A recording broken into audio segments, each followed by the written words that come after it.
What is going on, everybody? Welcome back to High School Never Ends, a pop punk dad podcast. I'm Wingman Steve. And this is Chris 183. And ladies and gentlemen, we are smack dab in the middle of one of my favorite months of the year. It's April. I don't know why.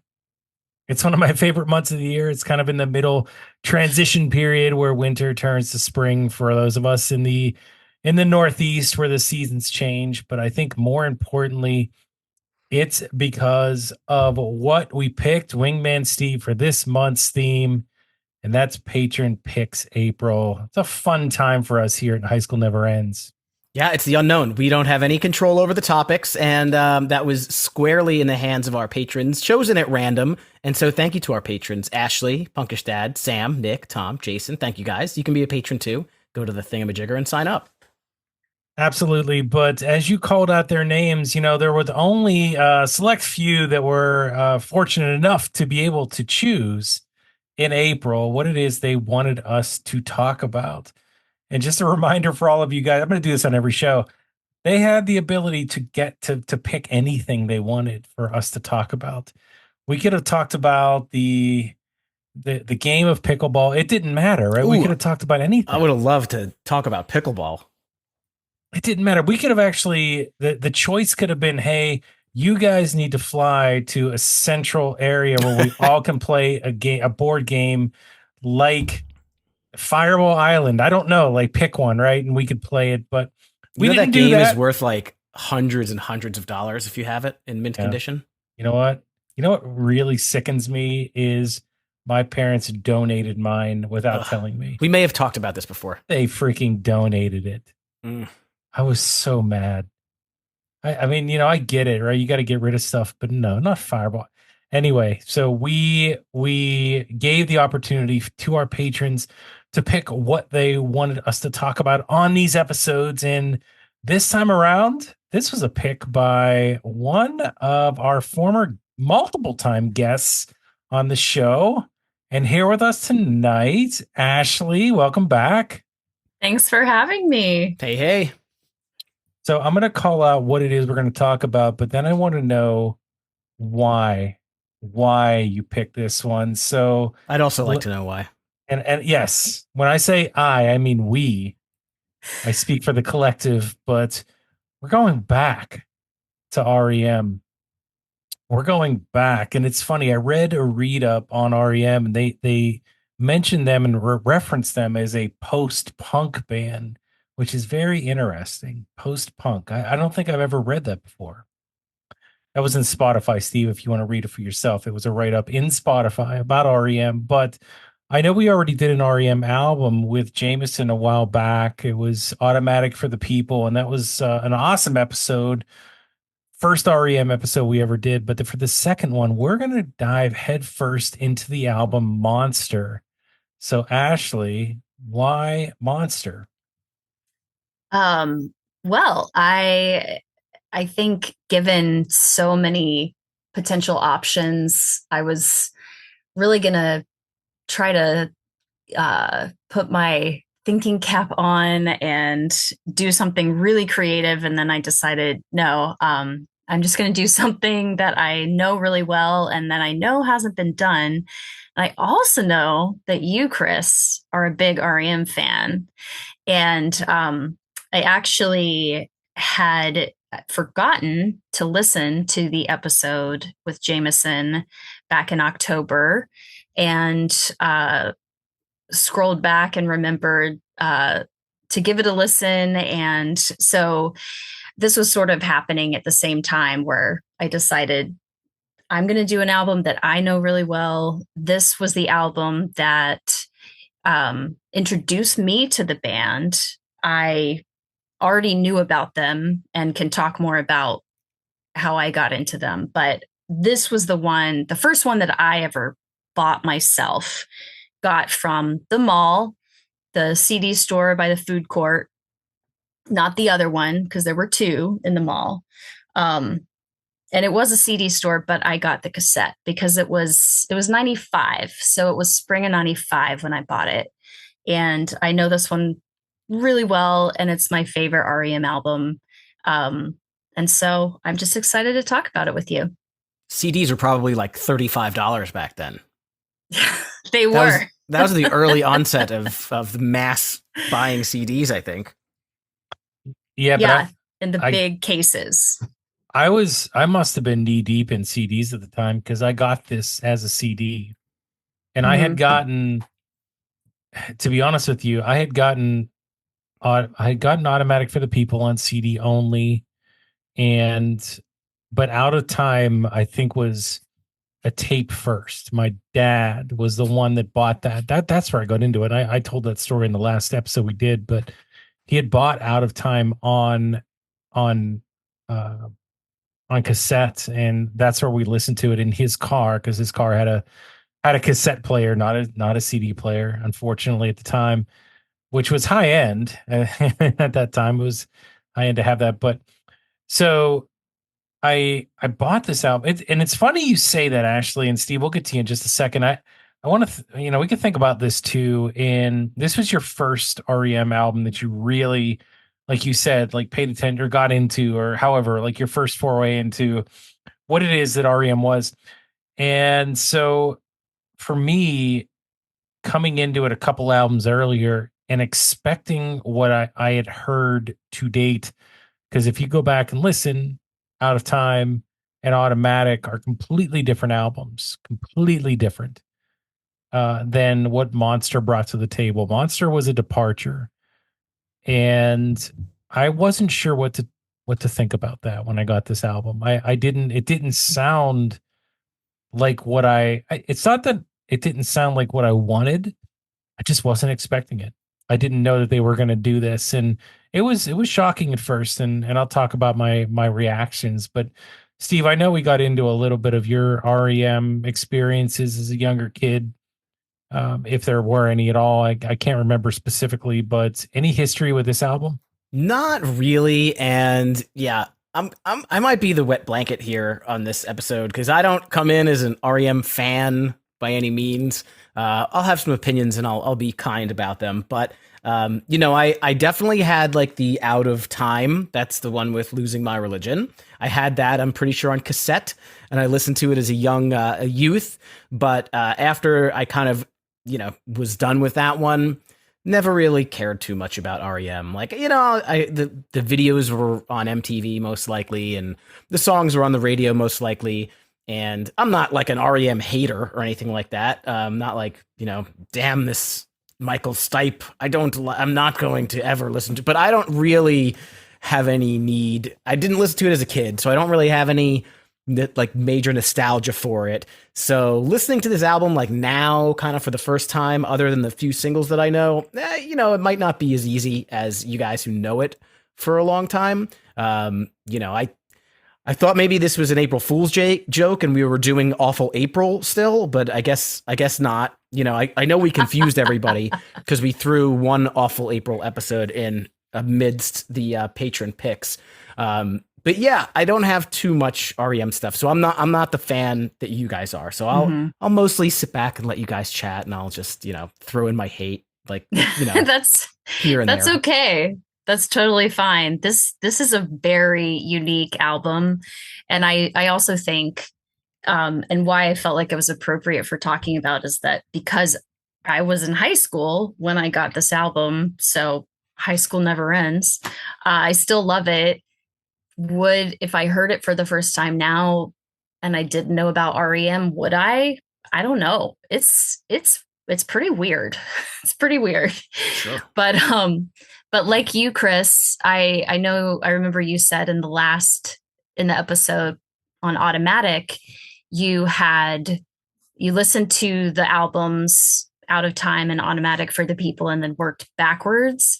And that's exactly what I did, is that got Monster and then worked backwards all the way to the first one, which Chronic yes Town? yes, Yeah, all the way back there. Okay. I have the Chronic Town cassette, because some of them I couldn't get on CD, but yeah, I just think this is such an interesting point in the band's timeline because everything they do is so different. And they have, I think, some classic REM sounding songs, and then they'll just be like, let's do something completely strange and different. And I'm here for it. So Yeah, I digested the entire album catalog prior to this coming out, so I think it and I'm going back how many years, but first of all, you're right. Like when I went backwards and tried to find some of these albums, like even Document, but Fables of the Reconstruction, obviously Chronic Town. I have to go back and look at the list again. Some of them slip my mind, but I could only get them on cassette. I went to the store at the mall. I remember going there. They had a bunch of grunge T-shirts and tapes and some CDs. Not a ton though, but I would always be looking for REM albums I didn't have, and I would buy them if they were there. And so I had a bunch of cassettes that I would play in my Walkman and listen to this band over and over again. And I think then when I started to buy new is when I started to only buy CDs. So I think that's where that transition happened. I did think I bought Green and Eponymous. Eponymous was the one, by the way, that I had bought right after Out of Time to bridge the gap for me. And for those of you that don't know, Eponymous is kind of like a best of, right? It's more of yeah, just like a yeah, compilation. It was really good. So yeah. anyway, this was different. This was super different. It really wasn't like anything prior to that. And they really started to adopt, or they adopted this more aggressive guitar, it just with a ton of I want to say reverb, but it's distortion on the guitar. Like it was prevalent throughout the entire album that they were gonna do this. And I don't know. I just wonder, like, did this turn a lot of fans away, or Mm. did this engage a lot more fans because they like the direction? I don't know. Good Yeah. question. I think I think it's pretty divided still, but I think there are some songs on here that most people can say, like, okay, yeah, that's a good song, even if there's some other ones that the album as a whole make it a little bit different. So, Steve, do you just not like this because it sounds that much different than maybe what Out of Time sounded like, or do you just not really like REM? I mean, I don't think that I need to cast a light that I like don't like the band. I just found the album like very boring. It did nothing about it is just like the stuff that I like to really listen to. So to me, it was boring. And in terms of like turning fans off with this album, this was their last number one record, but the next one was like got to number two, and the one after that got to number three. So and some ones later, 2, 5. So I mean, I don't think it fully turned anybody off. They still did commercially well after this, but no, I don't know. There wasn't a whole lot. There's a lot of that reverb and the distortion, and it's funny because the version on Spotify is like a remastered version, and I'm like, they really, really must have just wanted it to sound exactly like that, because otherwise, if you're remastering it, maybe you make it sound, I don't know, a little bit more palatable to the average listener. But yeah, it just wasn't anything that, like, I could get into and like rock my, like, yeah, I'm digging this.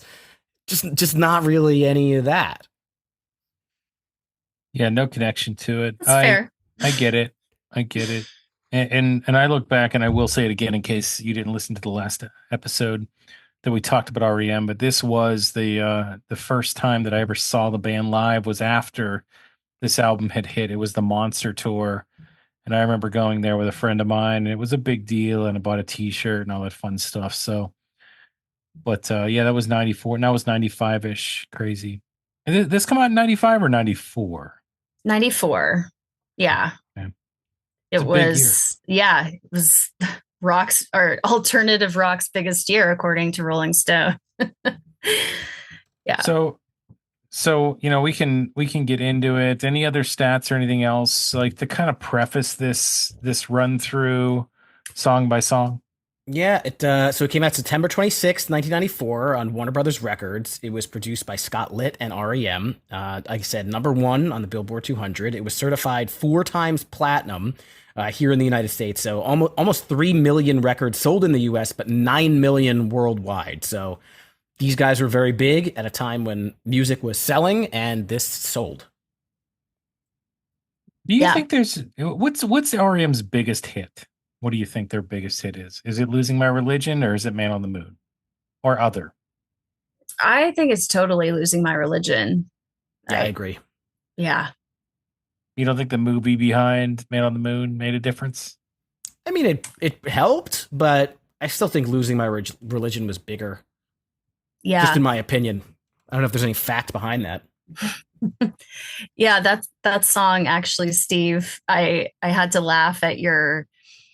You said you heard it at camp, like at your Jewish camp. That was like some of the counselors were playing that song. I think I bought it and I was listening to it on like my Walkman, and I thought that I was rebelling in some way, shape, or form because I was in like a Hebrew school listening to a song called "Losing My Religion." Because I was like a real nerd, not nerd, but I was very, very good student in grade school and regular school. And I guess for whatever reason, when I went to religious school for a little bit, that was the place where I felt like I could rebel. Yeah. Well, I remember being at church camp and some of the counselors playing that song on guitar and everybody and being like, wow, okay, this is really cool. Like we're at church camp and we're singing this song. So we're so bad. Parallel experiences. We're so bad.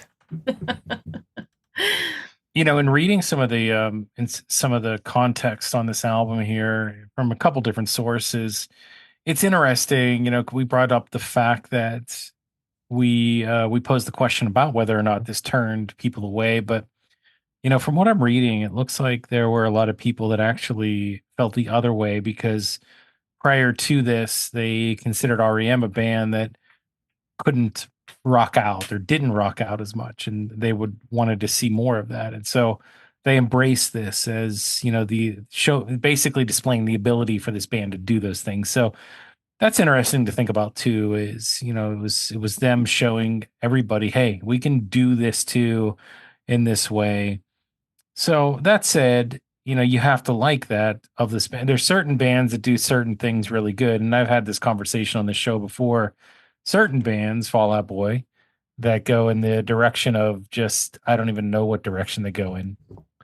Sometimes with what they do, why do they want to stray away from the things that make them so great or so good, in a lot of ways? Is this the same thing? Does REM go in a different direction and end up on the with the short end of everything because they go away from that folksy, just melodic sound that makes Automatic sound so good at times and gives you all the feelings of out of time and the alternative garage band sound of a document or a murmur. Like this is not any of those. This is just a rock album, and so we'll see, right? I think we can give our opinions here on what we think, but I'd like to know what everybody out there's opinion is too. What did you guys think? Those of you that listen to this or, are fans of REM, or maybe you're listening to it for the first time because of this show, we'd like to know what you think about that. But that said, you guys ready to dive into track by track? Sure. Sounds good. All right. Well, Ashleigh, it's your pick. So why don't you go ahead and kick us off with probably one of the biggest tracks from the album. What's the Frequency, Kenneth?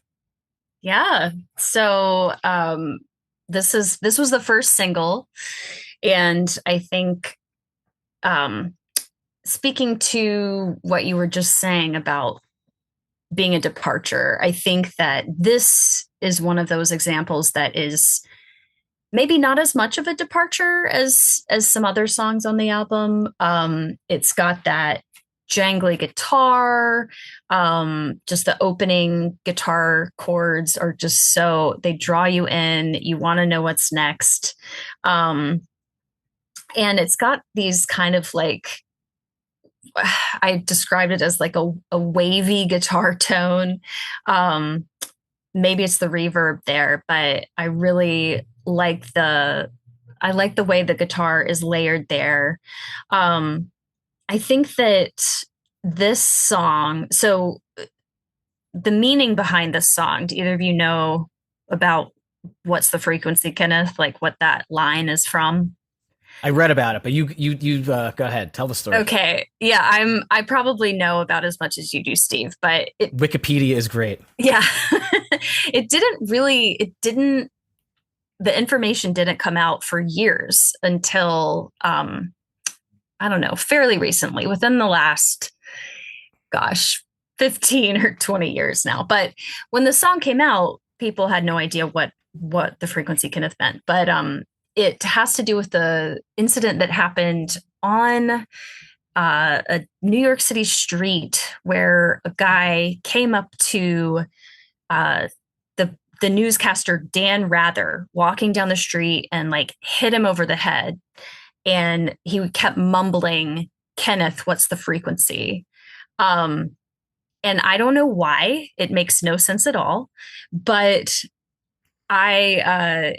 taking this very strange momentary incident from many years ago and turning it into the subject of a song, but I'm not sure if actually the subject of the song is that incident. It's just this one line. Is feels very on brand for REM, given some of the previous songs from that you even talked about on Automatic. But I think for me, I loved the sound of this song, and it was very timely because there was this new guy at my school who was really cool, whose name was Kenneth, and he was really mysterious, and everybody said he was in the witness protection program. And this song came out, and I immediately was like, wow, I'm really into Kenneth, and I'm just going to listen to this song all the time. So the line I really like in this is you say that irony was the shackles of youth. Uh, I don't fully know what that means, but I can interpret it how I like. And then the very end of the song, when Michael Stipe sings, "I couldn't understand," it speaks to the rest of the song that makes me think like maybe it is just supposed to be all nonsense, thinking about the guy who did this incident on the street in New York. So that's all I know. Go ahead, Steve. Cool. Yeah. Well, I guess again, what the Wikipedia's would say is that he's writing this song about trying to understand the youth and just not getting the younger generations, which, as middle aged, can we call ourselves middle aged, whatever we are, with kids, we can understand that. In terms of the I'm song, a young man. What are we talking about? Young here? man, yes. I'm a very young man. It's got that kind of feedbacky guitar riff, pretty classic 90s. I like that guitar effect, and it's got like the tambourine in the background. Not sure exactly what these things are. I thought that this is a pretty decent single. It sounds like what I think REM would sound like. It doesn't get me like all excited or anything like that, but yeah, it's well and good. Yeah, I remember when this single hit, I was really excited because it wasn't totally like, oh, this is so much different than what I remember, but it gave it a little bit more of a new feel to it, a 94, 95 feel to it than maybe the string arrangements of Automatic. It was fresh, it was new, it was REM. I wanted more, and I really liked what I was hearing. So it's funny. I bought this album based on this track. Like I was like, okay, first of all, like I'm not gonna not buy the next REM album. I'm a big fan. I bought the Rolling Stone magazine with them on the cover and brought it to school because I was excited to have it. But so this was the first one that really that I had heard. But I think that first of all, like kind of looking back, so I understood almost zero lyrics not that like I didn't even understand what the concept was. I couldn't understand what he was saying back in 1994, 95, and I don't think I had any lyrics available to me that I could figure that out, or lyrics that were reliable anyway. So when I go and I look at the lyrics now that are neatly packaged up for me on Spotify, I'm blown away. Like I didn't know half these words, and I was singing something that was nonsense at the time. It was nothing close to what it actually is. Is your benzodrine? What's the frequency, Kenneth? What's benzodrine? Should I know what that is? Fall Out Boy has a song where they talk about benzodrine too. Isn't it a downer drug? It's something that yeah, some sort of downer drug, I think. Yeah, I don't know anything about that. So good. So that's a big thing. Did the guy that hit Dan Rather, was he wearing a violent green shirt?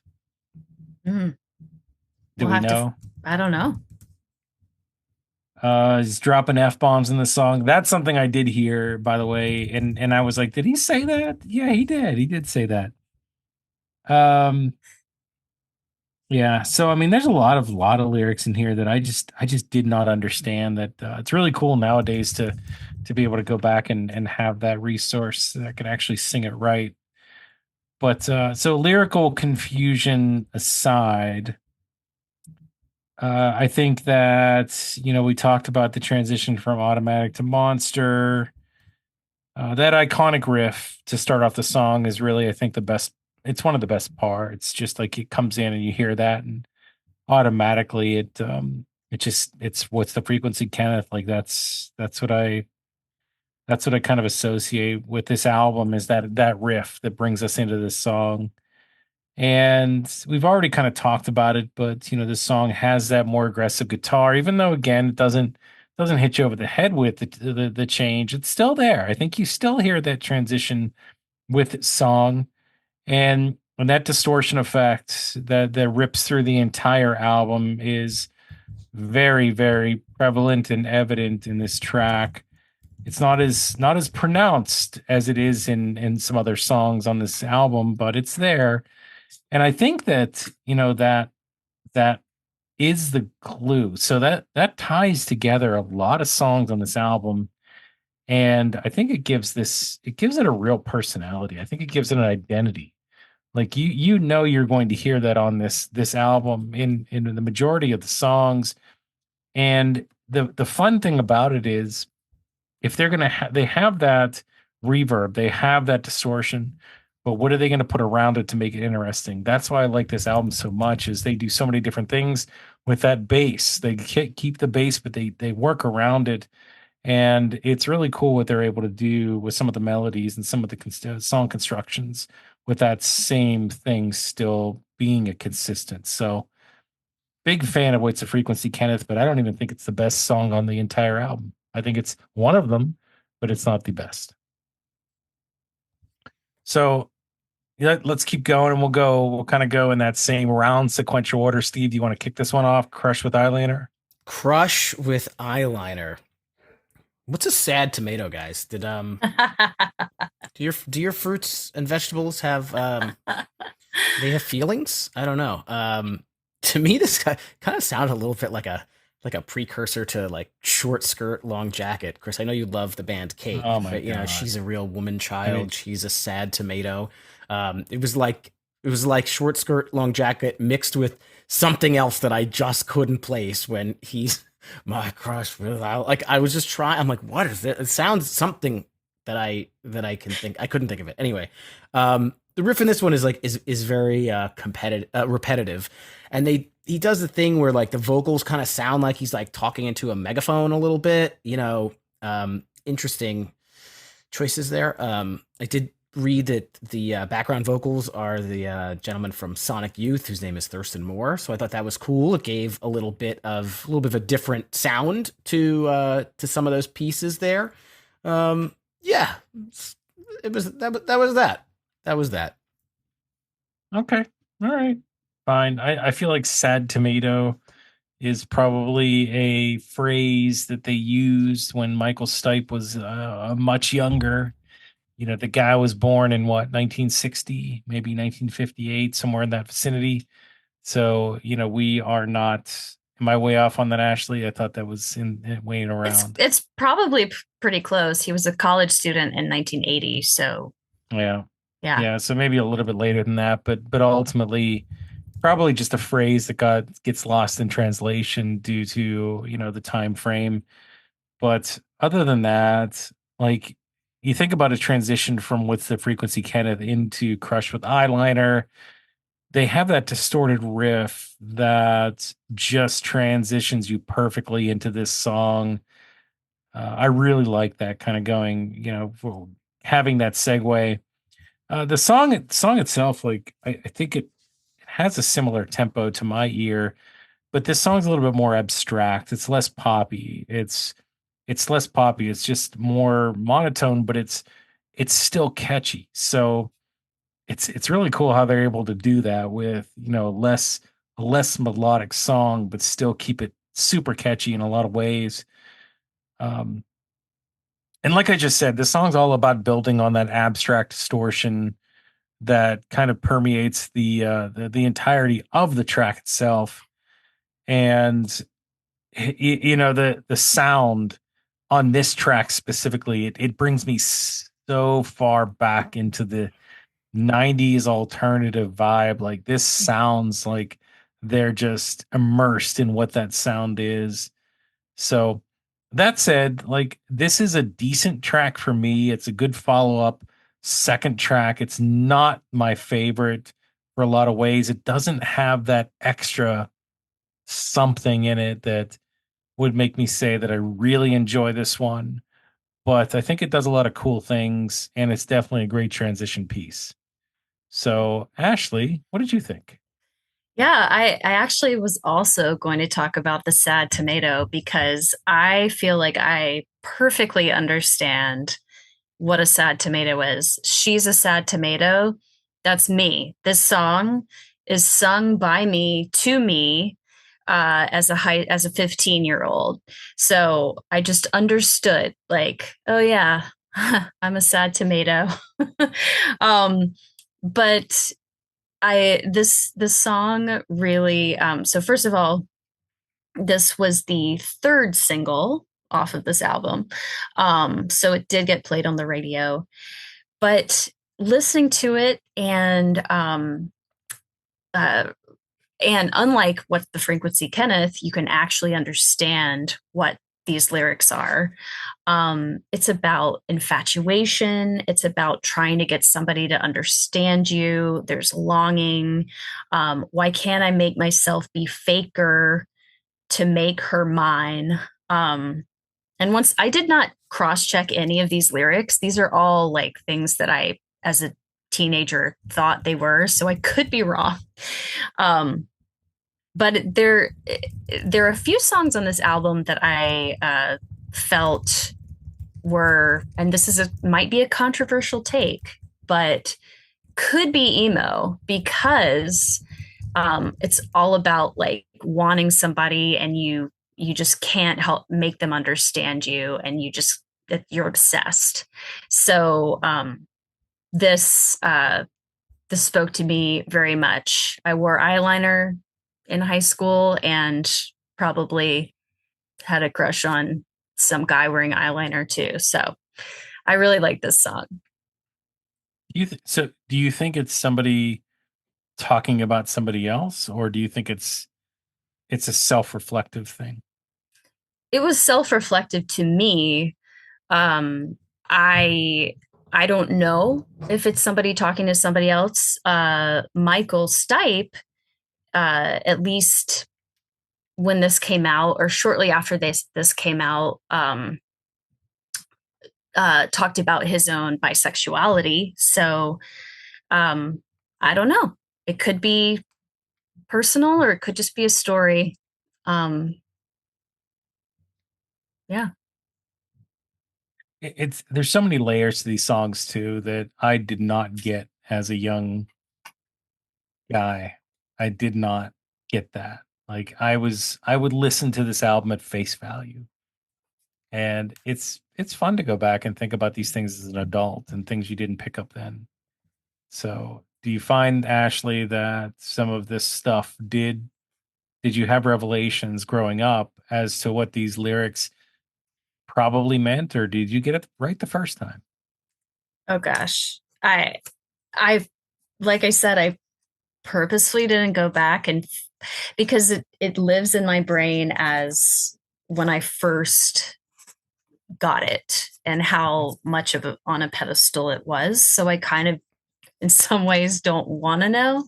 I did look at the Wikipedia page and I'll share some more info if we don't get to it. But yeah, I think some of it is I kind of wanted to stay in that place. And then some of it also I feel was like, oh, actually now that song makes more sense now because I understand the backstory, which we'll get to. Yeah. All right. Well, I will kick off this next one, King of Comedy. And musically speaking, and that's how I'm going to approach these songs for the most part, just to kind of start. I love how this song starts and how it just the feel here. It's such a cool feel. So the tempo, the vocal effect that Michael Stipe puts on his voice throughout the whole thing, kind of like a slow, steady march at with the percussion that they have in the background. This one's so simple but so effective. You have that similar guitar distortion, so that's back again underneath the dressing of the song itself and the chorus. And it's funny how this monotone vocal choice, once again, just like I said on the last album or last track, but even more so here to me, leads to such a catchy song. Like I bounce my head. This is a toe tapper. Like this one I love. I could listen to this on the open road. Like it just gets me going somewhere. I just love this one. It's just perfect, right? The way that they kind of put this one together. That's as far as I take it, though. I don't know what this one's about. I didn't really even look at the lyrics, to be honest with you. I'm okay in the space that I just like how the music sounds, and that's fine. But I'd love to hear more about it if you guys have any additional context on what this song means to you. So I'll pass it over to I believe Ashleigh. You're up next.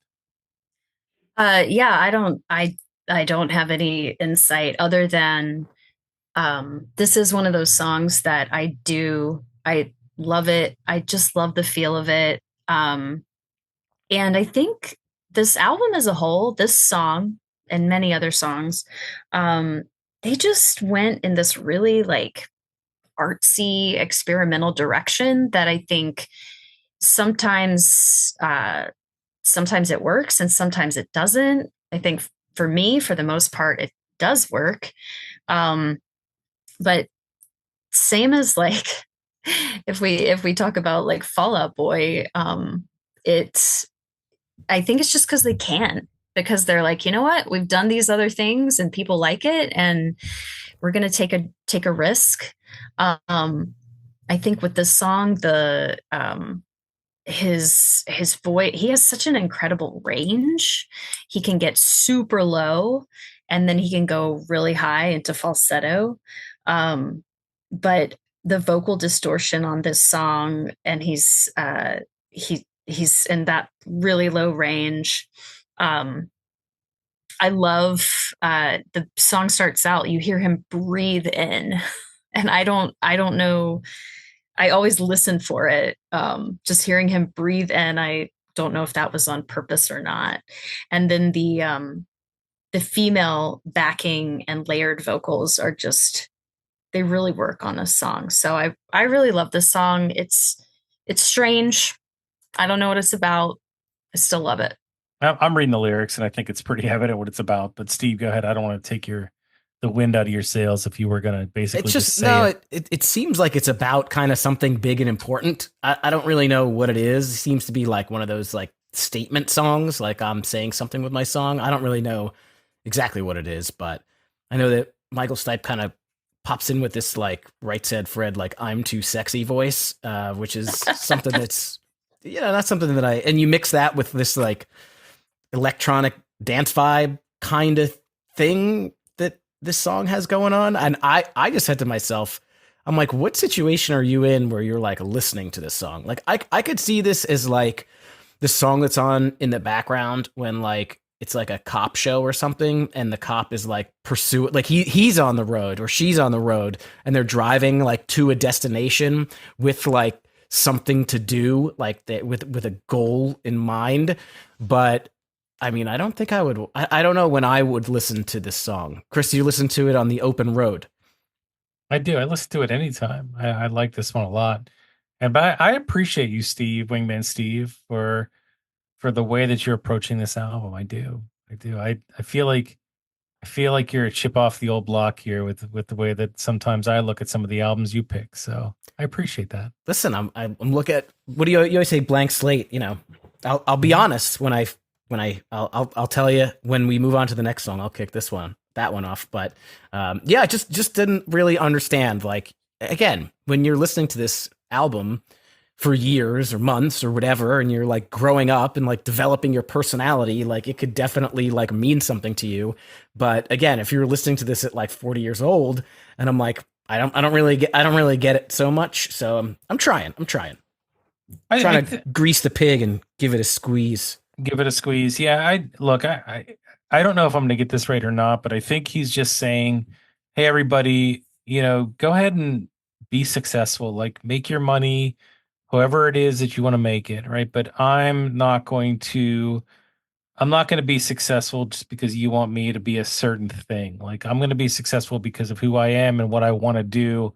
So just make sure you keep that in mind. I don't care what you do your thing, but let me do my thing too." And that's probably what he means here. So I think that's fine. But I mean, aside from what Steve said, I love this. I love this tempo. I think this is a great song. And there's so many layers of why. And you know what, Ashley, like, before we go on, is REM very Michael Stipe dependent?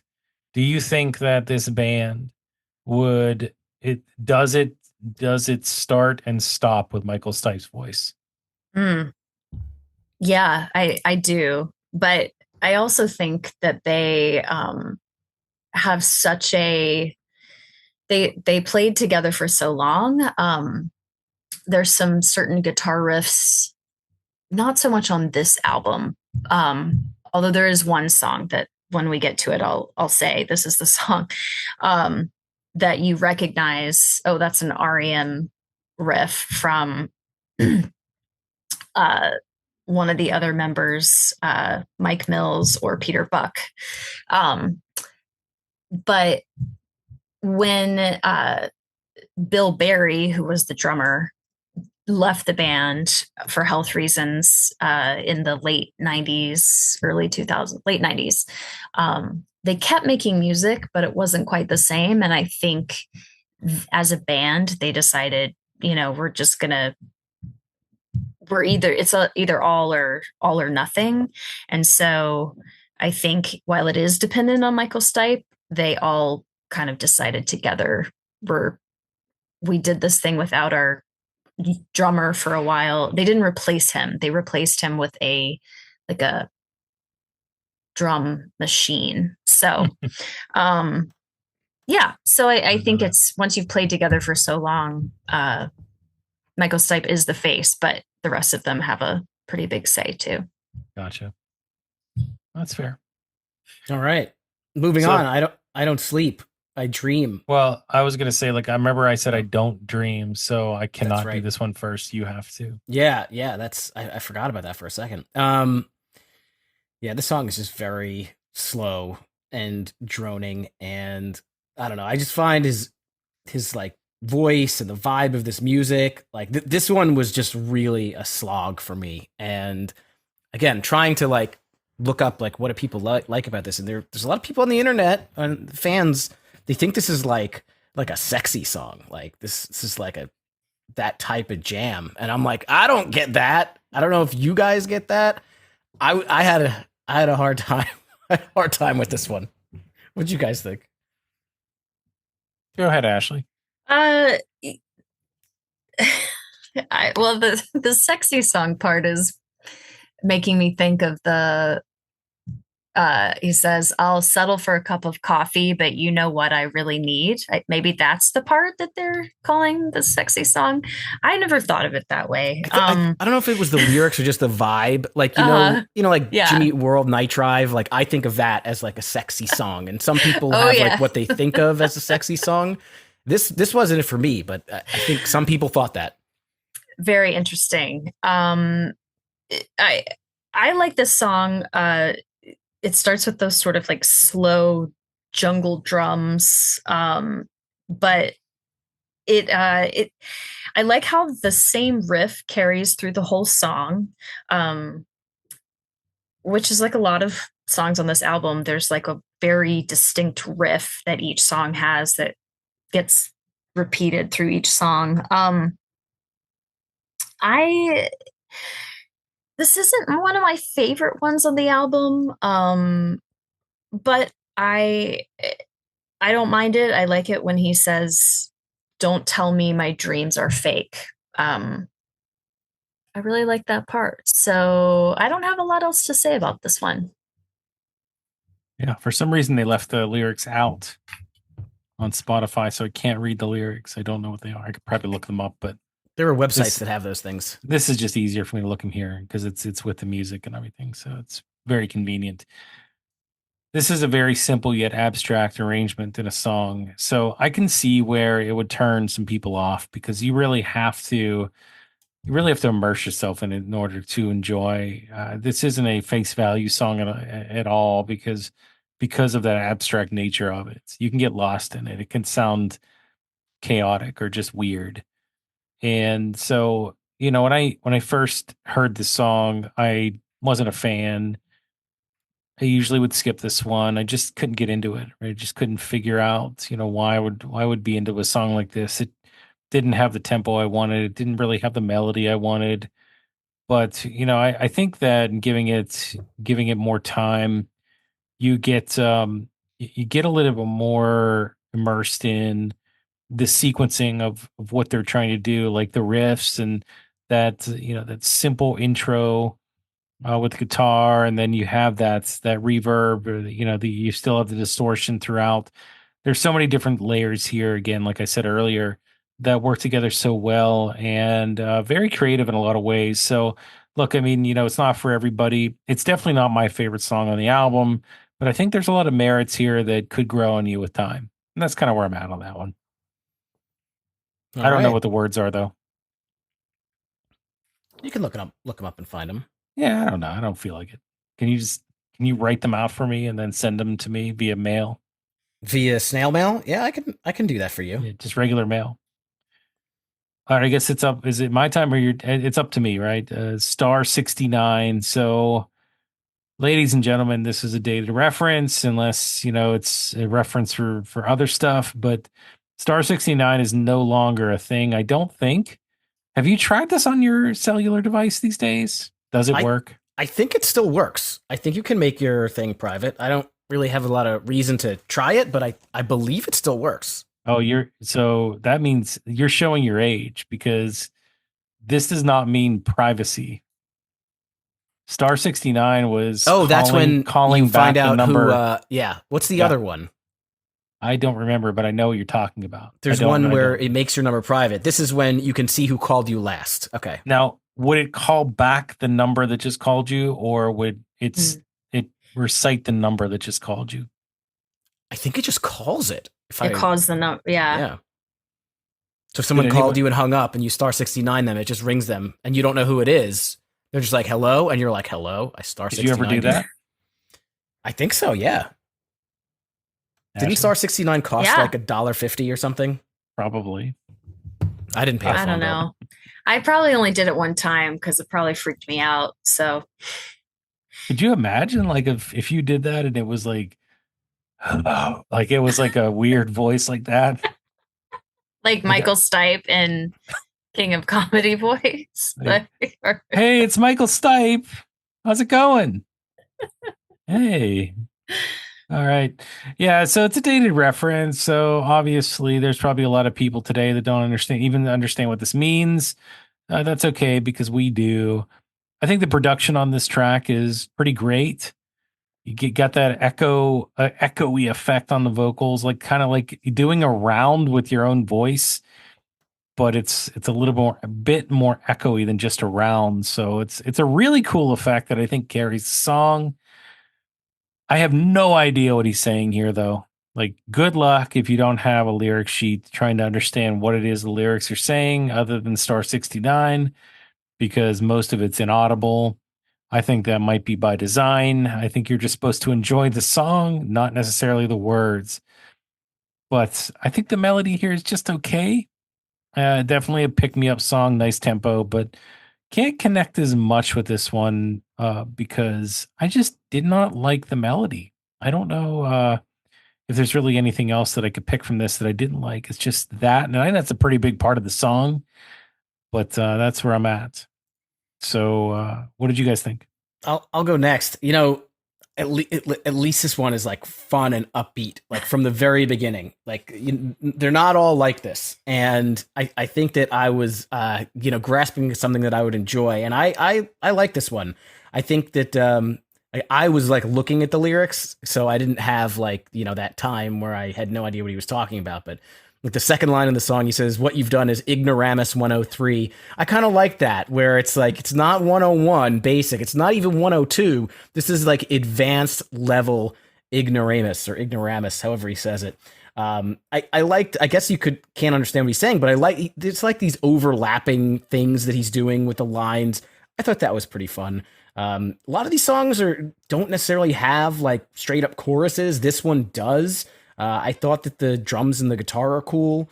I like the dated reference because it's something that I do remember. Obviously, I kind of messed it up. I was thinking of Star 67. That's the other one, but I get it. So I like this one. I'm glad that there was something upbeat.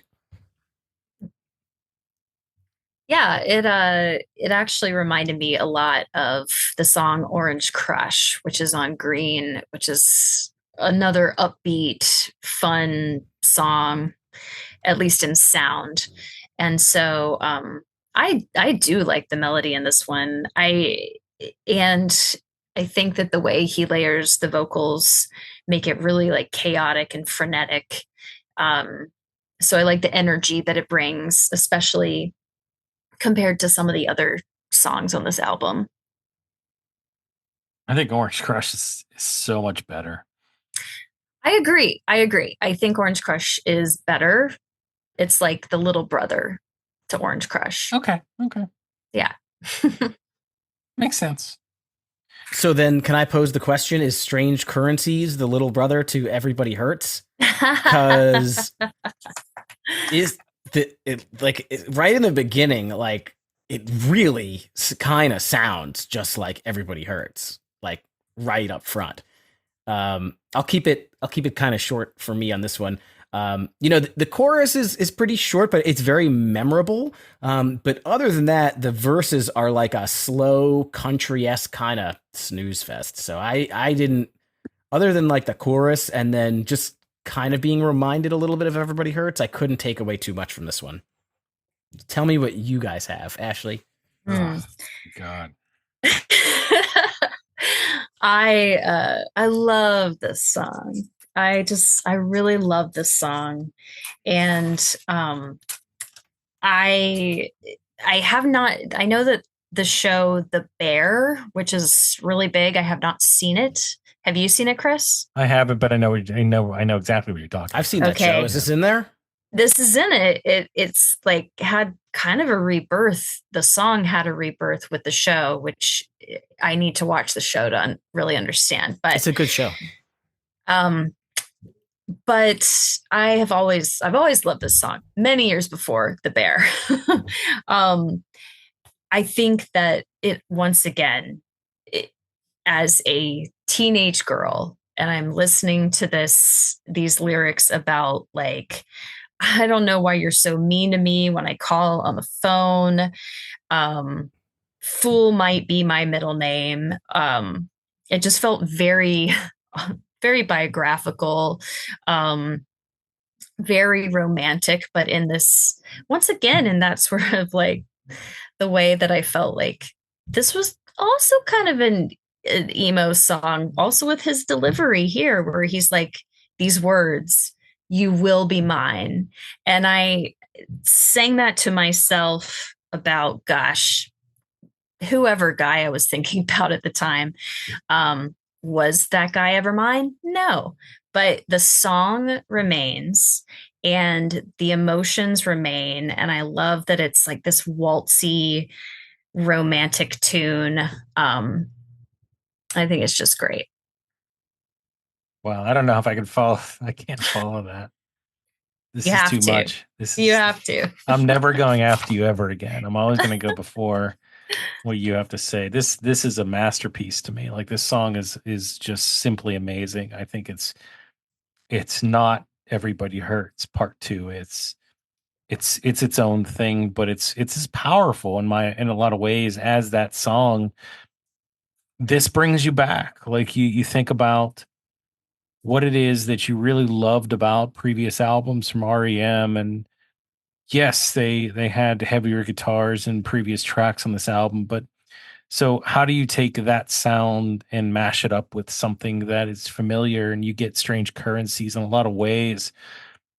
It's just one of the best songs on this album, maybe one of the top 10 REM songs, just from that opening riff, like just the way it kind of brings you in with that melody and the riff. It's unmistakable. Michael Stipe rips this one. It's in this, and again in a similar way to Everybody Hurts, but different enough where it just gives you a much different experience emotionally.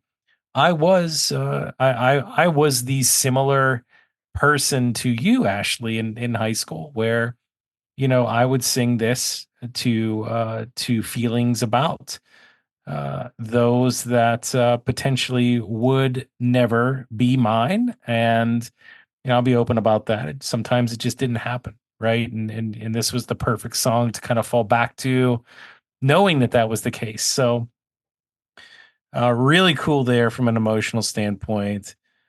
But the guitars, even a little bit of a bluesy feel in this one. I'm not a big bluesy guy. I don't like blues music, but I just think done in the right way, anything could sound good. And it just doesn't have any kind of, you think about it, like what does this song do that's so special or so like grandiose? It doesn't. Like there's no huge solos, or there's no great big build. Like it doesn't do that. It's just a consistent musical ride that you feel good about being on for however long it takes. You're okay riding this merry-go-round for the full amount of time with the same motion, round and around and around, and content to feel like, you want to be on this ride until it's over. And then maybe when it's over, you want to get back in line and get on again because you liked it that much. That's how I feel about this particular track. I think I got off the ride. I wasn't feeling so well. My tummy was in a knot. Yeah, you were the guy. No, you were the guy that rode on like the chair in the merry-go-round. Oh, like the didn't move. bench? Yeah, you were on the bench. Because it doesn't go up and down. I mean, if this is the ride, then yeah, I would sit on the bench. I'd probably just exit the ride. Well, we'll be there. Chris and I will be there, pining over these other people who never cared about us. And you can do your own thing. Go get some cotton candy and stuff. On your seahorse and your unicorn. If there was a seahorse, I'd be on it. Trust me. Like, there's no seahorses. Take me to an amusement park with a seahorse on the merry-go-round. They're all over the place. It's definitely seahorses at merry-go-rounds. I honestly just want to talk about strange currencies for the rest of this time that we're together. So we can just do that. No, all right, it's been really all. All right, go ahead. Who's next? Who wants to talk about their tongue? Ashleigh?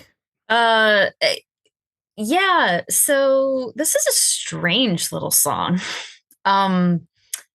I also learned this was the 5th single from this album. The song was a single. Wow. Yeah, I don't know. I don't get it. It's when you're just stretching for extra album sales. Really, yes. Could we just sell like 20,000 more of these somehow? Yeah. Well, the fact that it had 5 singles is pretty impressive. I'm not sure I would have gone with this one, but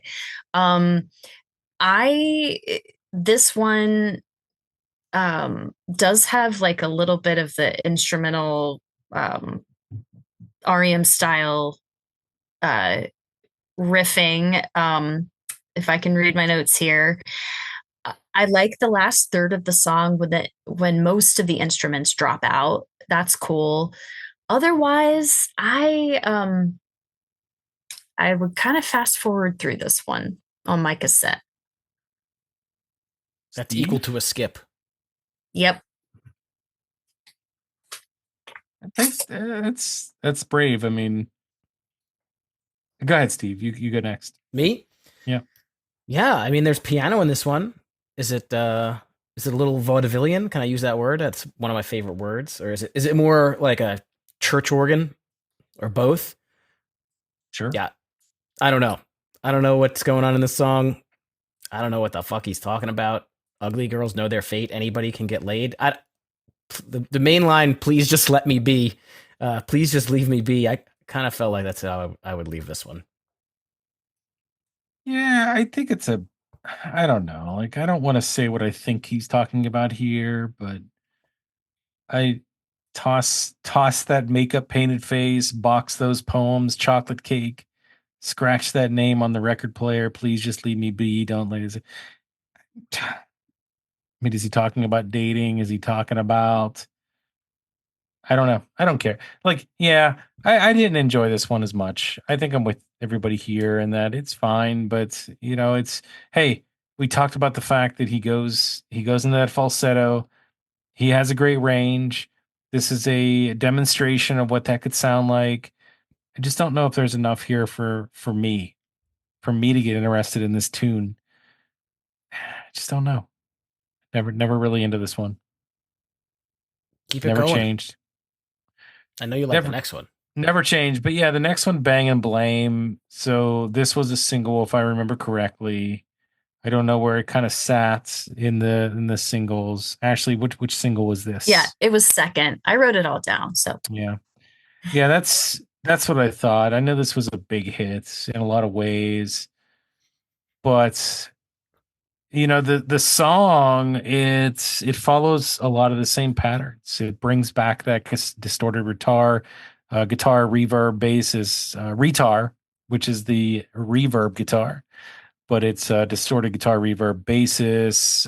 So that's fine. I mean, again, that's what this album's all about, is that sound, and you hear it again here, but they build on it in a different way.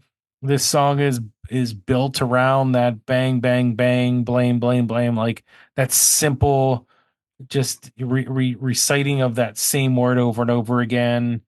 But it's catchy, it's memorable. I'm not sure again that this one really was like a big deal to me until it gets to that instrumental part, like where he starts getting kind of like he builds it up a little bit, and then it kind of explodes into that big instrumental, then goes back down in tempo. I really like that choice there. So this is Michael Stipe really does a good job on this too. I don't know if this song would be the same without him. This is one of those Stipe dependent songs for sure, and that's kind of where I'm at. So go ahead, guys. What do you think? Bang and Blame. Good, Ashley. yeah, I actually don't have a lot to say about this one. It's not a bad song. It's an okay song. I don't quite know why it was chosen as the second single. Maybe to offset What's the Frequency, Kenneth, give it a little bit. It was a safe choice for the rest of the album. It sounds like a lot of the slower songs, but many of them are just way more interesting than this one. So it's okay. It's all right. That's all I have to say. Yeah, I think Easy the to bass, sing, right? Just over and over again, bang, bang, blame, blame. Just people remember it. Yeah, I think the bass and the guitar in the song is kind of iconic. I think I definitely remember it very well. I like the calm verse and then into kind of like a bigger chorus. And there's a really good like rocky instrumental section. So I again, sometimes you like the songs that you've heard the most, which I've definitely heard this song plenty of times, but I kind of dug this one. I liked it. I think it was a good second single. Cool. Did you like it better than What's the Frequency? Well, you'll have to wait for me to rank my favorite songs. either of those would be on there. How do you know? How do you know this isn't the That's first? the point in time that we would cover such a subject. How do you know we didn't do away with that segment completely? Because we're co-hosts of the show, so we don't just do away with segments without discussing it ahead of time. And technically, since I was the underwriter of that segment, I can get rid of it whenever I want. You were the underwriter of that segment? I don't even know what that means. I just told you. Well, I mean, if you really wanted to get rid of it on Ashleigh's Patron Picks episode, that would be quite rude of you to do. How do you know that me and her didn't have a conversation prior to this where we identified that this was the perfect episode to do that? How do you know? I think that didn't happen. All right, go to the next song, please. Me? Yeah, go ahead. I Took Your Name. This kind of goes back to that same similar sound that Crush with Eyeliner had, but I think I like this one better. It didn't bother me too much. I thought it was a decent song, and I don't have anything too much deeper to say. Is it just like the lyric, the melody better, or what? Yeah, I think I enjoyed listening to it. Okay. I will make it simple. This one never grew on me, unfortunately. It has that same distortion. It may be a little bit too monotone for me. I just didn't think there was enough interesting here to really catch me. So, Ashleigh? Yeah. This song is really interesting to me for different couple reasons. I think the story that's being told is pretty interesting. I wore the clothes. I took your name. If there's some confusion, who's to blame? Which made me think, if there's confusion, who's to blame? Is it you? Because I took your name and now it's me. I don't know. It's kind of interesting. Here's something that's also interesting. So Chris, the first time I saw REM was on the New Adventures in Hi-Fi tour, which would have been the next tour after Monster. And this was the opening song. Mm-hmm. This is the song that the band came out to.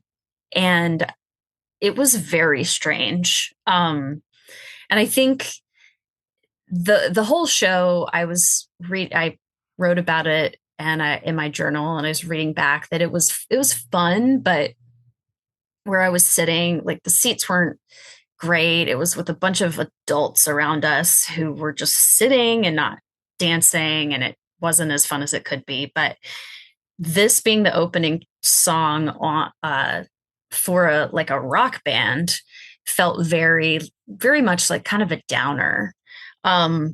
That being said, I think it's a really interesting song. I think that I like how his voice is super twangy here. He has songs on some earlier albums. I can think of like Eponymous actually has a lot of the songs where his voice is super twangy. I like that. We can close the show or close this part later when I can tell you how I saw Michael Stipe when I was living in the town where they formed, but which is in Georgia. Going back to he's from Georgia, so I like it when the twang comes out. I want to hear about that, but you just kind of motivated me to try in literally like 3 seconds to find the set list from the from the show that I went to, and I think this was it. Saturday, June 10th, 1995. It was at Star Lake Amphitheater in Pittsburgh, and I swear this is it because I somehow, in the deepest depths of my memory, remember that Luscious Jackson opened for REM at this particular show. Yes, they did. And the number one song on this tour was "I Don't Sleep, I Dream." So that's interesting. But I figured they would open with "What's the Frequency," but they didn't. So, but yours is actually a little bit more yours is more interesting that they would open up that show with "I Took Your Name." That seems like such an odd first song. Yeah. Yeah. This must have been the same tour that we saw. So, because it was Luscious Jackson, and those albums came out really close Really? together. So So maybe this was not the American Hi-Fi. No, this was Monster. Because Hi-Fi didn't come out until, was it 96, 97? it was 96. Uh-huh. Yeah, this was 95. So I don't Okay. know. Well, then maybe it was coming out. I'll have to check, but Check it. yeah. Yeah. Sorry, Steve. I know you. Hey, you know what? One show you didn't go to, right? I was not there. Nope, not that one. Let me in. So go ahead, Steve. I'll go second. You go first. Yeah, this one, very raw sound with the guitars. Kind of wish there was a little more like musicality here. Kind of ends up being like grating on the ears. Like I guess eventually some other instruments come in, like over a minute in, it's just the guitar, and we get like a little tambourine, and then like 2 minutes in, there's some like, I don't know, organ sounds or something like this. This one wasn't particularly enjoyable for me though. Yeah, I'm at the other end of this one. I thought this one was great. I love this intro. I think the sound arrangement with that very abrasive, very overwhelming. So it's overwhelming, but it doesn't overshadow to me, like because it does dominate that sound, that guitar, that distortion, that constant distortion sound. It's something that's right in your face, but it still lets in all of the other instruments that are out there and the vocals, and it works together in my way, in my opinion, in a way that's chaotic, but it flows. It's haunting. And it gives such a cool vibe. And I think that's why I really like this song a lot too. Like the vibe that it gives off because of that sound, because of the way it's just this straightforward, whatever it is. It just gives you the same thing throughout, but it's so many layers with that that takes you on the journey from start to finish that makes this one so cool to listen to me it's epic. I think it's an epic sound, and it's definitely memorable. You can't really say here that it has any kind of like melody you can get into. It does have one, but it's not about that. This song's about something different, and I'm all about it. So I'm with this one. Yeah, I'm right there with you, Chris. It is not a feel good song. And I think the lack of percussion, so I actually timed it out. We don't get any percussion until a minute 18, and then it's just the tambourine. So you're kind of like it forces you to feel like you're just waiting for the song to start, but it's already started. So it's this sort of unsettling feeling. Um, the sort of eerie keyboard funeral organ thing. I love the line. I think it's the one he starts with. Yeah, all those stars drip down like butter and promises of sleep. Um, and then he starts talking about worms are crawling out of my skin. Like it's really unsettling, and I think it's not a song to be like maybe sung along to in the way that Everybody Hurts is, but the band is creating this soundscape. And I just actually found out yesterday that the song was written in response to Kurt Cobain's suicide. That was the this whole song about "Let Me In," which makes so much sense to me now. But I just love the feel of the song. It feels pretty dark, but in a really good way. Do you think, and you read that somewhere, you're saying, right? Yeah, that was on Wikipedia, but I I know that Jameson also talked about Michael Stipe being close to Kurt Cobain. And actually, it said he played Kurt's guitar on this track. Courtney Love let him like borrow it to play it on this track. So fascinating. Interesting. I'm not challenging that. I'm just wondering, like, does that time out right? Because he died in '94, right? I forget what month it was. It had to have been right around the same time that this album come out. Mhm. So, but anyway, that would make sense. It makes sense for sure. It makes a lot of sense. But okay, cool. We have a couple tracks left here, and the first one is Circus Envy. I'll make this pretty short and sweet. I'll kick this one off. So very surf rock, very 70s vibe here on this track. There's similarities to Let Me In musically, sonically. I don't even know if I'm using that word correctly, but it's there. A little bit more bouncy though, right? So if you think about that overarching distorted guitar sound, but more of a bouncy background to it, more high energy. That's what you're going to get here with Circus Envy. And in a lot of ways, it's not as effective. Like I really like what they did with Let Me In. I think that matched great, but kind of doing something somewhat along the same lines, but putting a little bit more energy and bounce to it.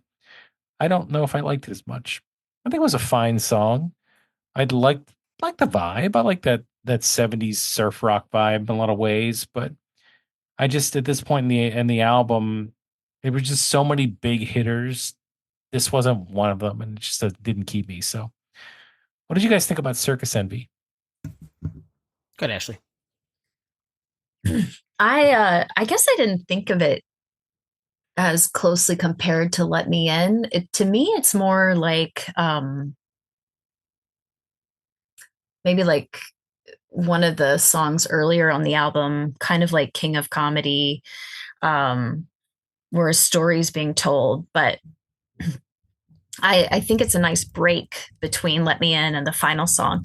I really, the imagery is really fun and strange here. This sort of like all the circus imagery. He talks about tightrope, the head in the haystack, which I assumed was a circus reference. Yeah, of course, that line about strongman kicks sand into my breakfast cereal bowl, spelled your name with odios, he messed it up, which is so weird and it makes me laugh every time. But I can feel like the emotion in Michael Stipe's voice. It's like, it's really pissed about this. And I really like the like this lion roar. The guitar makes this sort of like roaring sound that I picture in the circus. It just always was very vivid in my brain. I like it.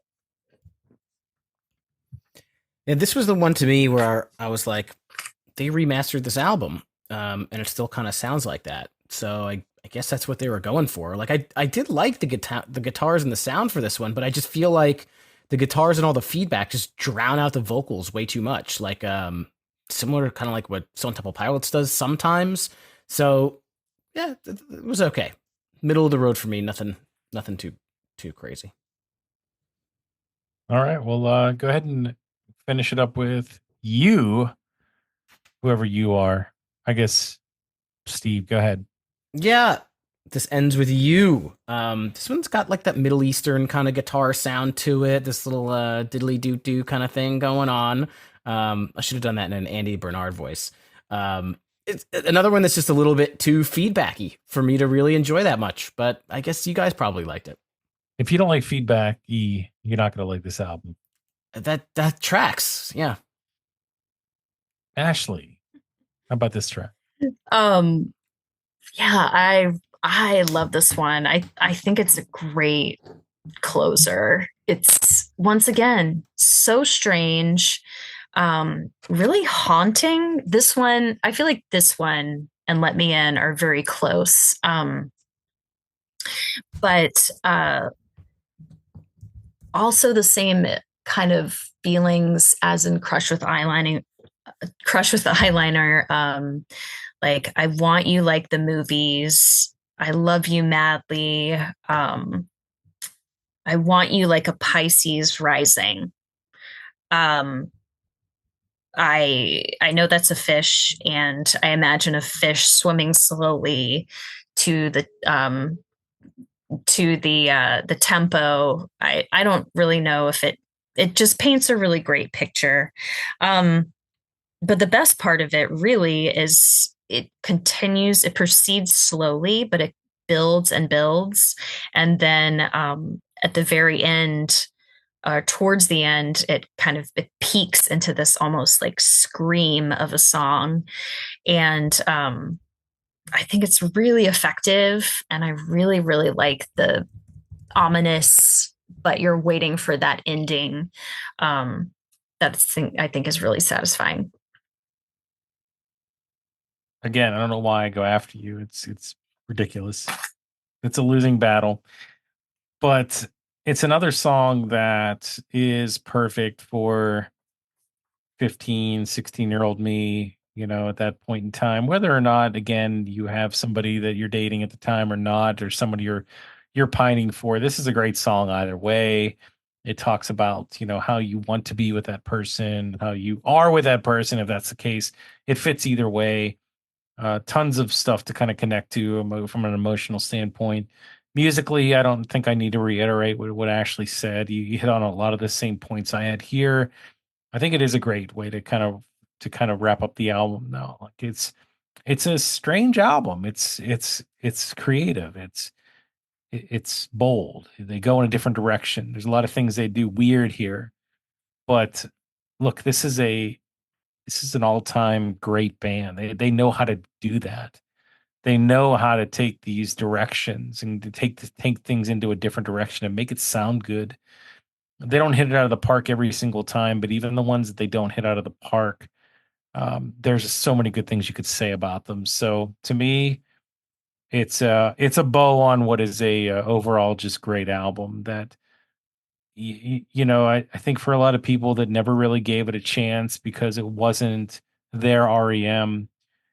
I think they were pleasantly surprised when they finally sat down and listened to it. So I know I was. But guys, we did it. We got did through it. That was fun. It was. And so, Ashleigh, I'd like to hear a little bit more about your journey into. I don't want to spoil it, but then you had a nice story that you wanted to tell us. So why don't you go ahead and get into that? Yeah, I found myself in 2019.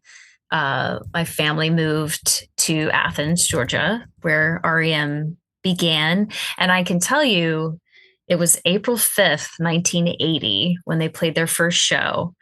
45 years ago, just a couple days as of now.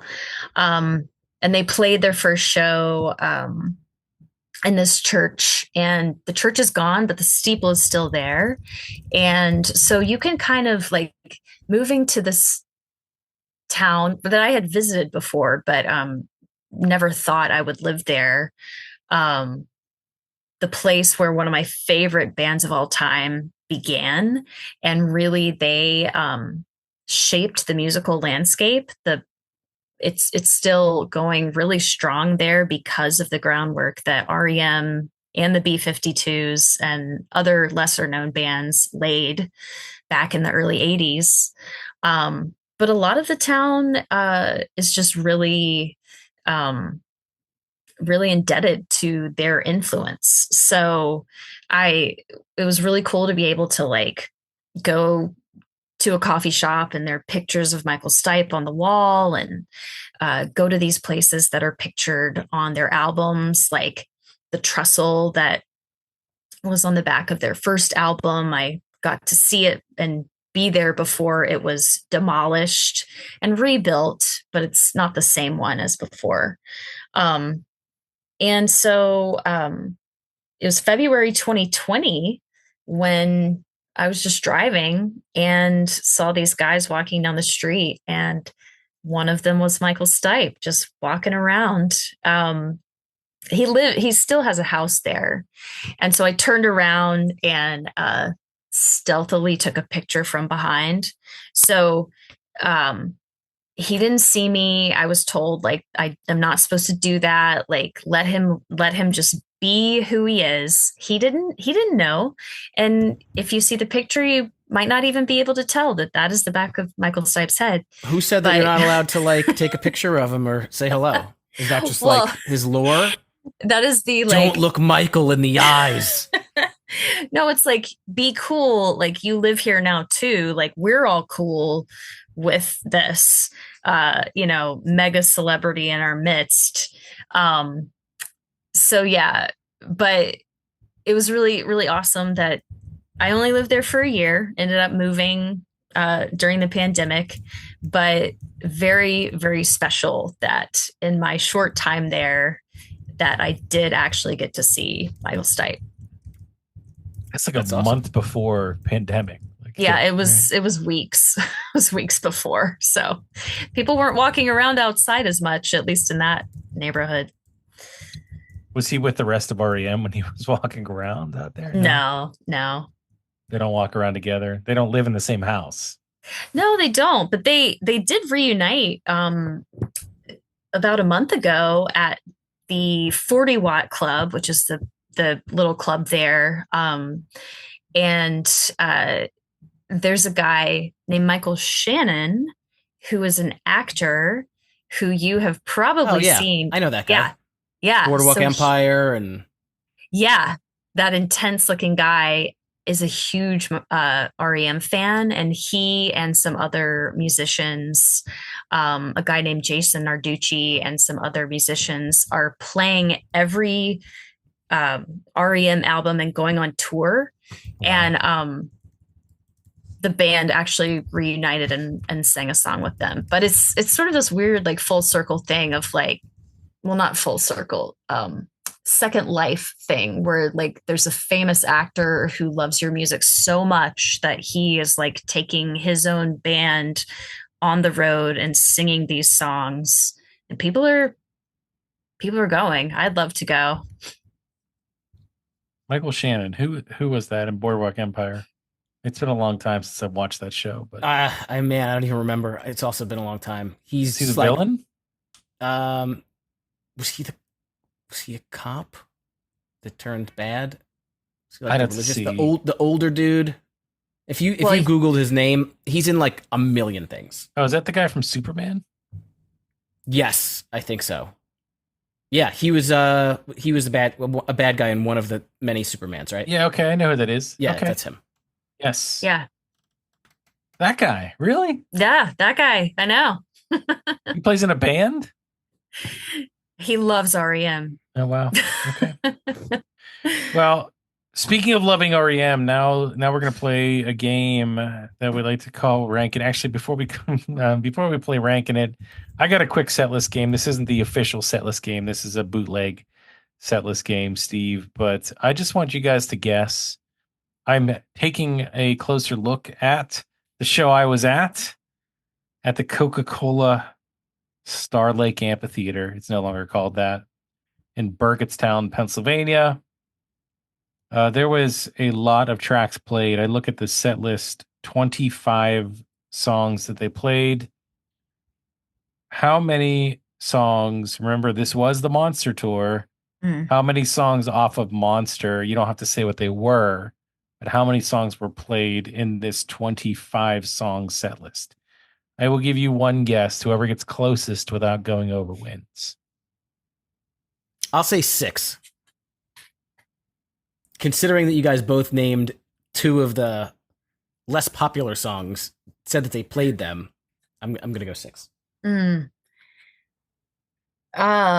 there are 12 songs on the album. I'm going to say 8. The correct answer is they played 9 tracks out of 12. Wow. They really went all in. It's almost the entire album they played on this tour. They did only sprinkle in songs from the other albums. Like just a couple. So it was cool. Well, it was really cool. Obviously, we were knee deep in this album by that time, and it was okay to listen to those. So they really didn't play anything new either. It was just stuff you've heard before and stuff that was off this album. So that's my bootleg setlist game, and that's a great segue into our normal next to last segment here. We call it Ranking It, and we gave you some hints and some clues as to what this might result into. But for those of you that don't know, Ranking It for us is simple. We rank our top 3 favorite based on the subject matter of today. And today we're talking about REM's album Monster. So, with guests always going first, Ashleigh, what were your top 3 favorite tracks in order off of the album Monster? Yeah. My number 3, it was tough. There are a lot to choose from, but I think given the build and given how it feels to wrap up the album with You, that You is number 3 for me. I just really, really love that song. I thought you were saying wrap the album with you, like Chris and I. Well, there's that too. My number 2 song is going to be What's the Frequency, Kenneth? Just such an iconic song, really drew me into REM. And you're right, Chris, I was able to look up the set list. It was the Monster Tour, but it was November 1995, so that's why it felt really late. So yeah, same tour. So we went to the same cities. tour. We saw the same tour in different time. Wow, that's crazy. Yeah. Crazy. And my number 1 is Strange Currencies. Has to be. Okay. I will go next here. I struggle with number 3. It was supposed to be What's the Frequency, Kenneth? But it's not. It's going to be Let Me In. Let Me In edged it out just slightly, even though they're just neck and neck. Like, I think there's so many good things about both of those songs, but I'm gonna let Me In take the edge just because it's just that much cooler, just that much more edgy, and I like that kind of stuff. But simply put, number 2 is King of Comedy, not the Kings of Comedy, King of Comedy, not Steve Harvey. The song King of Comedy, and then number 1, Strange Currencies by a country mile. I guess that just leaves me. I liked 3 songs. I think I did. I think number 3 is going to go. What is the Frequency, Kenneth? Number 2, Bang and Blame, and my favorite that neither of you guys cared for was Star 69. I like that one. It's my number 1. You can have it. It's all yours. Thank you. Makes sense. Well, I think that this is the tough part where we really kind of think about Monster versus the rest of the REM discography. So, look, I mean, for you, Steve, like you said, not the biggest REM fan. You're aware of them. You've listened to things. You're fringe, right? Fringe fan of this band. Sure. Do you think that of the albums you listen to, where does Monster rank? I've only probably listened to 3 albums, and I would probably put it at the bottom of those 3. I think I liked Automatic for the People better, and then I have some sort of, nostalgia with Out of Time, and that would kind of be it for me. Okay.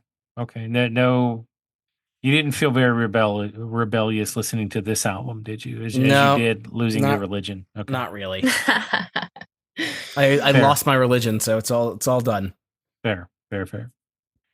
Well, Ashleigh, we have a tall task ahead of us here because we've listened to every album, and actually, I probably haven't listened as much to like the newest of the albums. Like, I think that my just deep fandom will reach, and I have to look at the albums again because I forget things nowadays. I'm looking at These are the popular releases. That's not what I'm looking at here. While I'm looking, why don't you go ahead and you speak to this? No, I think that I think we're quite similar in that way because the later releases, the last one that I got, the last one that I really, really got into was Up. That was 1998. And there were a few more after that. But once Bill Berry, the drummer, left the band, it wasn't quite the same. But like I said, it is my favorite REM album. But I almost think because it is so different than some of the other ones, it's really hard to place it as the best. Um, I I think that they had a whole stretch. They have had whole stretches of album after album that are really amazing. I think Document is definitely at the top. I also really like New Adventures in Hi-Fi. It's also different. So it's my favorite one, but I'd probably have to think a lot more deeply for a long, long time about whether I feel it's their best. This would take some time for me to really answer this question correctly because I haven't listened to a lot of these albums in a long time. I haven't listened to a lot of the older albums in a very long time. Weirdly enough, I just picked up Chronic Town probably about a month ago and listened to it. That's not an album though. That's an EP, right? That doesn't count. But it's am I correct in that? Yeah, that's an EP. Yeah, it is. So I mean, just for the sake of this show, I'd say somewhere in the middle for me. I could look at maybe 3 or 4 albums here I'd put in front of it. Just right off the top of my head, like I definitely put Out of Time in front of it. I definitely put Document in front of it. I oh, I put Automatic in front of it too, and I would put Hi-Fi in front of it as well. I was a big fan of that one. I was a big fan of that. I did go as far as Reveal, Ashleigh and Steve. Like Reveal was probably the last one that I listened to over and over and over again, and I own that one. But and I think I own Accelerate too. So I bought that album in '07, but I didn't listen to it as much. And I don't know whether it just didn't connect with me. But ultimately, Up was the last one I thought was really, really good. But yeah, so 4 or 5 albums in front of it. It's somewhere in the middle for me. I don't know. I don't think that's a bad thing either because I really enjoyed every single album that REM put out, even the early ones. So to me, middle of the road is just fine, and that's where I'm at. Awesome. Well, this was your pick, Ashleigh. Thank you. Thank you for being a patron and for participating and picking an album. Thanks for indulging me, and I know that at least one of you was going to be happy about it, and it's also revealing to hear from someone who's just approaching it now because get a little bit of some blinders on if you've been listening to something for so long. So thanks for that perspective. No problem. Yeah, next time we'll flip the script and we'll do a Cobra Starship album. Nice. Hmm. I'm here for that. I will not be here for that. There's a nice We'll be somewhere groan else. by Chris. I don't know if that got picked up on mic. Yeah, whatever. I mean, they're fine. I just think it's really cool. And this is my last thought here. I think it's cool to go back and listen to some of these bands, especially this one. You think about, turning the tide from the early 80s, and in that underground college rock, just beginnings of what alternative music was. Alternative music became like one of the biggest music genres for a long time, pre pop punk for sure, but definitely, kind of just industry changing. Like there was so many different bands that were influenced by REM and bands like them that that probably wouldn't have been who they were if not been for this band. So super influential and really cool to think about, the history of how things kind of played out. So I don't know. I don't care about it, all of that stuff, and I didn't care about it back then, but it's cool to think about. And I think it's, why I liked REM from the beginning. I don't know. I don't know. I just connected with him. It was like sometimes with music, things just a switch just flips in your head. Like I listened to Out of Time so many times, and all of a sudden it's like, wow, I really like this. I really, really like this. And I think that probably leads to some of our opinions of other music that we like, and pop punk music and punk music and, Cobra Starship, whatever they're supposed to be. That sort of thing. Like it just flips a switch in your head and you like it. But hey, it's a lot of fun. I mirror what Steve said too. Great pick, Ashleigh. Love when you come on the show. Always a ton of great info to share and opinions. And we want to know what your opinions are too out there. Engage in the conversation. If you don't know REM, listen to them. Let us know what you think. Even if you're not a huge fan of this type of music, check them out and join the conversation. There's a couple ways you can do that. We're on the socials, Instagram, Facebook. You can hit us up there. But also the Discord's a great place to interact in conversation. Myself, Steve, and Ashleigh talk all the time on the Discord, and amongst others that like to talk about pop punk, that like to talk about Weezer, REM, just music in general. Doesn't matter, right? Just one big happy community that likes to chat about stuff that's fun. You can join us there too.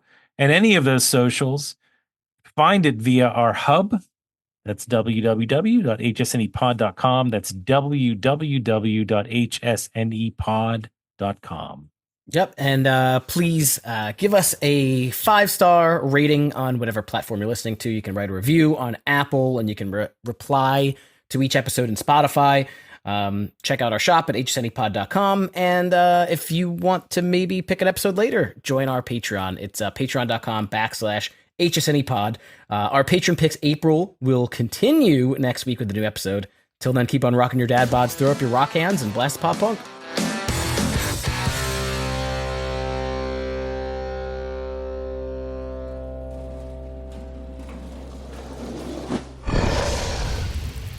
It's Dragon Wagon.